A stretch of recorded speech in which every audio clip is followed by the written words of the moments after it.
করলেন রবিউল 1-0 দলে এগিয়ে।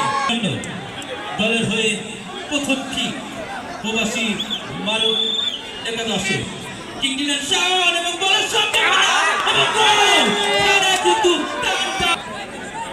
পরে দল যাদের খেলা রয়েছে আপনারা তৈরি দিলেন এবং বলের সম্ভাবনা এবং গোল 2-1 এই মুহূর্তে খেলার ফলাফল। উল্লাস উচ্ছ্বাস আতশবাজি ঝনঝনানি আমরা লক্ষ্য করছি।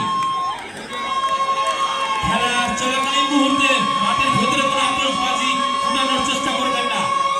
ট্রাইফিকারের সময় প্রস্তুত কিক দেওয়ার জন্য কিক দিলে গোলের সম্ভাবনা এবং গোল। শ্বাসরুদ্ধকর ম্যাচ, শ্বাসরুদ্ধকর ম্যাচ কিন্তু আমরা হাজির হয়েছি এবং 2-2 খেলার ফলাফল। শিফা 10 নম্বর জার্সি পরিহিত খেলা তিনি প্রস্তুত তৃতীয় কিকটি নেওয়ার জন্য। কিক দিলেন শিফা গোলের সম্ভাবনা এবং দুর্ভাগ্য শিফাকে, দুর্ভাগ্য তার দলের এবং তার কিন্তু এবং শেষ কিক অর্থাৎ ঝুলু যদি এই বলটি জালে জড়াতে পারে তাহলে কিন্তু শেষ হাসি কিন্তু তারাই হাসবে। ঝুলু প্রস্তুত কিক দিলেন